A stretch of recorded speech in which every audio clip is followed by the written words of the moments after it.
கருவேப்பிலை வந்து சுடு தண்ணியில் போட்டு நல்லா கொதிக்க வச்சு குடிக்க போகிறேன். இப்போ வந்து தண்ணி வந்து நல்லா கொதிக்கணும். கொதித்த உடனே நம்ம கருவேப்பிலையை நல்லா வந்து வாஷ் பண்ணி ஒரு 4-5 தடவை கருவேப்பிலையை நல்லா வாஷ் பண்ணி அந்த மண்ணெல்லாம் எடுத்துட்டு க்ளீன் பண்ணி நம்ம கருவேப்பிலையை தண்ணியில் போட்டுக்கலாம்.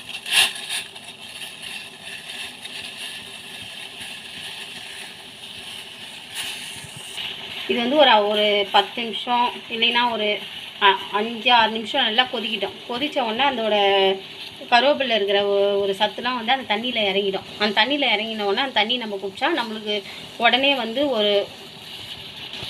வந்து ஒரு பூஸ்ட்டு குடித்தா மாதிரிலாம் ஆகாது. இது வந்து தொடர்ந்து நம்ம ட்ரை பண்ணி நல்லா குடிச்சிட்டு வந்தோம்னா நம்ம உடம்புக்கு ரொம்ப நல்லது.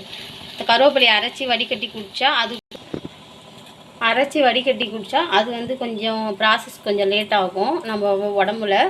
இது வந்து தண்ணியாக குடிக்கும்போது இது கருவேப்பிலையோட இதெல்லாம் வந்து தண்ணியில் இறங்கிடும். தண்ணியாக குடிக்கும்போது ப்ராசஸ் கொஞ்சம் ஈஸியாக இருக்கும்.